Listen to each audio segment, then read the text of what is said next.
እንዴት ታሟል ብለን እናስባለን? መልስ እየሰጠኝ ነው። እንደዚህ እያደረክ ነው። ገብቷል። ያ ሁሉ ነገር እያደረክ አብርሃም ታሟል፣ ጤነኛ አይደለም ብዬ ላስባቸው። የሰው ልጅ ታሟል ይባለው እየተነገርከው መልስ ማይሰጥ ከሆነ ይሁን ነገር ብቻ ማያደርግ ከሆነ ታሟል ትላለህ። ግን ደግሞ እኔ በሰዓቱ አንተ ዝምታ ነው የመረጥከው። እሺ ምንድነው ብዬ ልለፈው? አሁን እኔ ጥያቄ እየፈጠረብኝ ያለው ነገር ይሄ ነገር ምንድነው? እሺ የተፈጠረብኝ ብዬ አምኜ ልቀበል ወይስ እሺ ማን ነው ብዬ ትልበል? አንድ ጥያቄ መጠየቅ ያለብን በነገር ላይ እሱን ጥያቄ መጠየቅ የነበረብን እኛ ነን። ምክንያቱም ያኔ መተህ ቤት አንኳኩተህ እንደዚህ ወሬዎችን ስታወራና ዛሬ አላቅም ከነ አካቴው ስትል እንዴት እንደዚህ ትላለህ ብለን መጠየቅ የነበረብን አንተን ነው። ግን ደግሞ ስትረስ ውስጥ ገብተሃል ወይም ደግሞ ምንም መልስ መስጠት አልፈለገም፣ በቃ ላይክ መጨናነቅ አልፈለገም ብለን ስለምናስብ ነበረ ዝም የምንልህ እንጂ ይሄንን ጥያቄ መጠየቅ ያለብን እኛ ነን።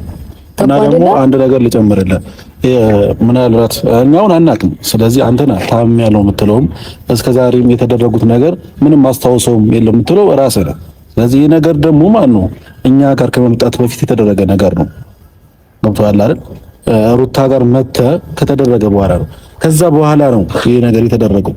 ምንም እኛ ምን እንደሆነ የምናውቀው ነገር የለም። ገብቶሃል? እኔ እንደዚህ ነው እንደዚህ ተብሎባ እንደዚህ ተደርጎባል ልክ አልችልም። ምክንያቱም ያየሁት ነገር የለም። ልክ ነህ ማለት ነገሮች እኛ ላይ እንደዚህ እንዲያቀሳስረብን ያደረገው ነገር ምን እንደሆነ ታውቃለህ? ከይፋ አሁን ቆም ብዬ ሳስብ ቀጥተኛ ቀርወንታ ሰው ኖ እንደዛ ብቻ ሳይሆን ሰው ማድረግ የሚፈልገውን ነገር በጣም ብዙ ጊዜ በውስጥ ነው የሚያደርገው። እኛ ግን በቃ ፊት ለፊት እንናገራለን ስልክ ስንናደድን ፊት ለፊት ነው ሪአክት የምናደርገው ወይም ደግሞ በቃ ተናጋሪዎች ነን። ገባህ አይደለ? ስለምንናገር ውስጣችንን ምንም የሚናገር ሰው ብዙ ጊዜ ውስጡ ላይ ክፉ ነገር አያስብም። ጸጥ የሚል ሰው ነው ብዙ ጊዜ ክፉ ነገር የሚሰራውና እንደዚያ ሆነ እኛ ጋር ስትመጣ አሁን እየተሰማኝ ያለው ስሜት ምን እንደሆነ ያውቃለሽ? አሁን ዙሪያ ላይ ካሉ ሰዎች ውስጥ የሆነ ሰው በጣም እየዋሸኝ እንደሆነ እየተሰማኝ ነው ያለው።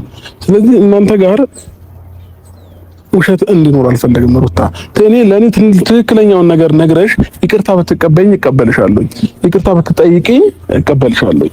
ትክክለኛው ነገር ካለ ማለት ነው።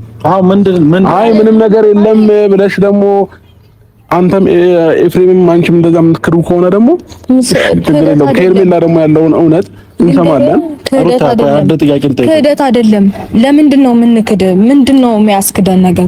ሲቀጥል ደግሞ እንዴት ብታስብ ነው እኔ አንተ ላይ መጥፎ ነገር የማድረግ ህሊናው እንዴት ልቦናው ኖሮኝ አንተ ላይ እንደዚህ አይነት ነገር እንዴት ላደርግ እችላለሁ?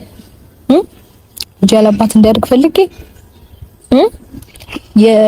የልጅሽ አባት እኮ እንደዚህ አይነት ሰው ነው እንዲባል ፈልጌ እንደዚህ አይነት ሞራል ኖሮኝ አንተ ላይ ጨክኝ እንደዛ ማድረግ የምችል አይነት ስሜት ኖሮኝ አታውቀኝም?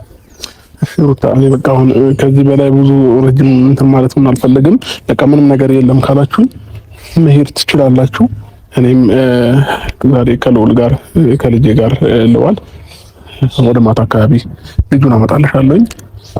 እናንተ ጋር ግን ይሄ ከሆነ መልሳችሁ ምንም ነገር የለም የምትሉ ከሆነ በቃ ተውት። ግን አንድ ነገር እኔ ምን ማድረግ እንዳለብኝ ደግሞ እኔ አውቃለሁ። እኔ ልተባበር አንድ ነገር ለአንተ ልንገርህ። በመጀመሪያ ደረጃ ማለት ነው እንደዚህ አይነት ነገር ውስጥ ገብቻለሁ የምትል ከሆነ የሆነ ሰው የሆነ ነገር አድርጎብኛል ብለህ የምታስብ ከሆነ እኛ ጋር ከመምጣት በፊት ያ ነገር ተደርጎም ቢሆን ዶክተር አንድ ነገር ልንገርህ፣ እኛ ጋር ከመምጣት በፊት ነው የዛኔ የሄድክባቸው ቦታዎች የሆነ ነገር እነዛን ቦታ ማጣራት ትችላለህ። ካስታወስክ ምን አይነት ጥርጣሬ እንደኖረኝ ታውቃለህ? ከይፋ በተደጋጋሚ ልጁን እየመጣ ሳይና እኛ ጋር ሲያመሽ ያው ሰንበዲ ይዘት ለማለት ባልችልም ግን ደግሞ ላይክ በጣም ማይሆን ነገሮችን እንደሚያወራ አውቃለሁ።